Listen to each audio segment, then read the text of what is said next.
प्रदेश में कोरोना संकट के बीच शहर शहर पानी की किल्लत बढ़ने लगी है और पानी की किल्लत से परेशान लोग सड़कों पर उतर रहे हैं। शहर शहर पानी के लिए प्रदर्शन, कहीं महिलाओं का आक्रोश,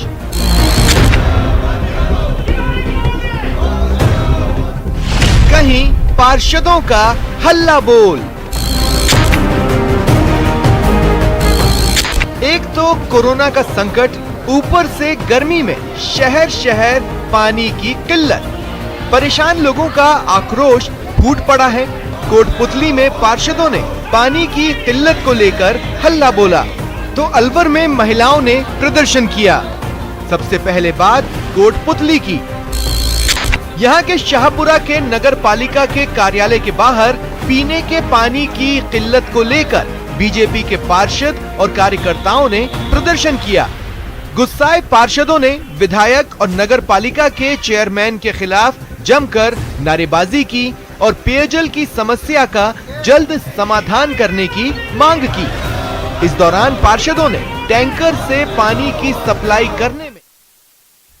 तो विश्व पर्यावरण दिवस कार्यक्रम में प्रधानमंत्री मोदी कह रहे हैं, देखिए, भारत में गांव में हमारी माताएं बहनें, उनका खेती में, पशुपालन में बहुत योगदान होता है। और मुझे खुशी हुई कि आज आप अपने परिवार के महिला सदस्यों को भी साथ में रखा है। तो मैं पहले तो इन दोनों बहनों को प्रणाम करूंगा, उनको बधाई दूंगा कि वो खेती को आगे बढ़ाने में काम करते हैं। चलिए, मुझे अच्छा लगा। कोरोना में संभालिए भाई, सब लोग परिवार में। आपको भी धन्यवाद साहब, आप भी संभालो। क्या बरायतमक। Okay sir. अब हम हरदोई उत्तर प्रदेश चल रहे हैं, जहां एथेनॉल प्लांट में श्री अरविंद कुमार जी उपस्थित हैं। उनसे निवेदन है कि माननीय प्रधानमंत्री जी से बात करें। अरविंद जी नमस्ते। मैं अरविंद कुमार, पूर्वा देवरिया, जिला हरदोई, उत्तर प्रदेश से बोल रहा हूँ सर। मेरे पास 3 एकड़ जमीन है, उसमें मैं खेती करता हूँ, गन्ना, सरसों, गेहूं। तो उसमें मैंने गन्ना बोया है। पहले गन्ना सर बोते थे हम देसी बीज से, आपकी देसी जब करते थे सर, तब उसको हमने उसमें बोया, पैदावार होती थी 700-800 प्रति हेक्टेयर कुंटल। अब की मैंने बोया है गन्ना जो, वो सर मैंने वैज्ञानिक बीज से, उसमें मुझे गन्ना की उपज प्राप्त हुई है 2631 कुंटल प्रति हेक्टेयर। कितने साल से गन्ने का कर रहे हैं अरविंद जी? गन्ने सर कर रहा है, करीब हो गया 7-8 साल हो गया हमको लगातार करते। अच्छा, कभी मन नहीं करता है कि गन्ने से बाहर निकल के कुछ और करें?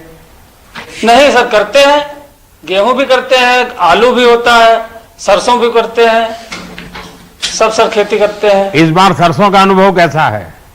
सरसों सर बहुत अच्छी हुई है, 2 कुंटल मतलब 24 कुंटल प्रति हेक्टेयर से हुई है हमारी। अच्छा, और इस बार तो दाम भी सरसों के अच्छे मिले हैं कहते हैं।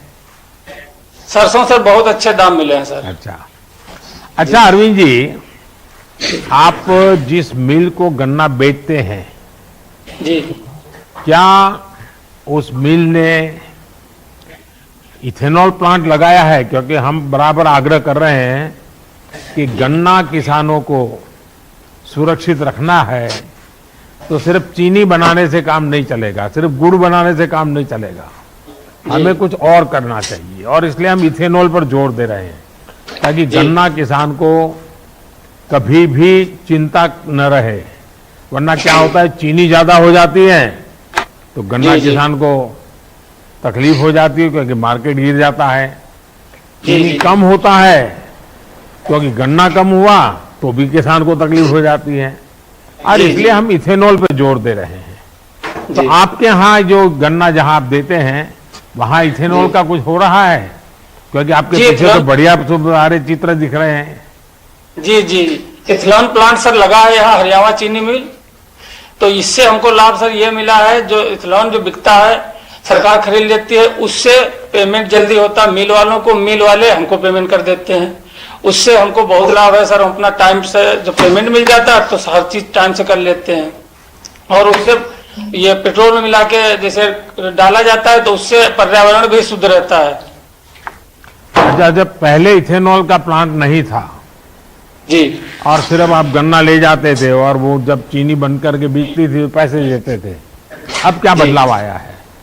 अब सर बदलाव यही है, अब जब पहले चीनी खाली बनती थी तो उसमें पेमेंट चीनी बिकती थी, ज्यादा बन जाती थी, वो डाउन रहती थी मतलब रेट, तो उससे पेमेंट हम लोगों का लेट होता था। अब जो है इथेनॉल जब से लग गया तब से सर पेमेंट हमारा टाइमली हो जाता है, किसान उसमें बहुत खुशहाल है सर।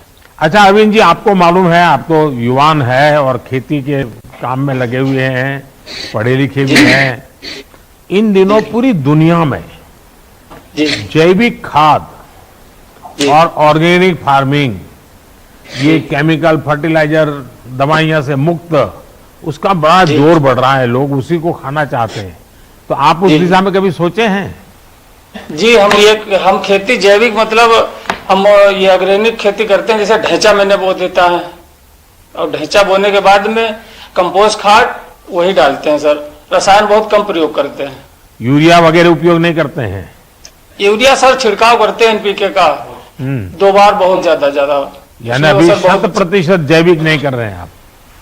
नहीं 100% नहीं सर, एनपीके गन्ने में छिड़काव पत्तियों पे करना पड़ता है। लेकिन क्या बहुत मन करता है कि 100% जैविक करेंगे और अरविंद जी की सारी जो चीजें बनेगी वो जैविक नाम से ही बिकेगी, ऐसा मन करता है? मन करता है सर, करेंगे हाँ। सर। तो इस बार संकल्प कीजिए आप। जी सर, संकल्प लेते हैं, करेंगे सर। देखिए इससे बहुत लाभ होगा, बहुत किसानों को लाभ होगा। और जो धरती माता है ना, जैसे हम अपनी माँ बीमार हो जाए तो कितने चिंतित हो जाते हैं। जी जी हमारी धरती माँ अगर बीमार हो जाए, ये सारे केमिकल डाल करके धरती माँ को हम बर्बाद कर दें तो धरती माँ भी रूठ जाती है। जी जी तो धरती माँ की भी रक्षा करनी चाहिए कि नहीं करनी चाहिए? करनी चाहिए तो सर। ये भी हमारी माँ है और उस माँ को हम परेशान करें वो तो कितना उचित होगा। तो आप भी किसानों को बताइए।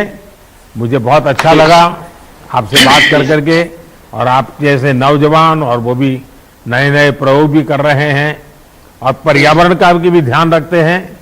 मेरी आपको, आपके परिवार को बहुत बहुत शुभकामनाएं हैं। और आपको मालूम है सोलार पंप का, क्योंकि उत्तर प्रदेश में तो पानी के स्रोत कई इलाकों में बहुत ज्यादा है, तो डीजल बीजल उपयोग करने की जरूरत नहीं, सोलार पंप से ही आपका काम चल जाएगा। तो वो भी एक पर्यावरण की बहुत बड़ी सेवा होगी।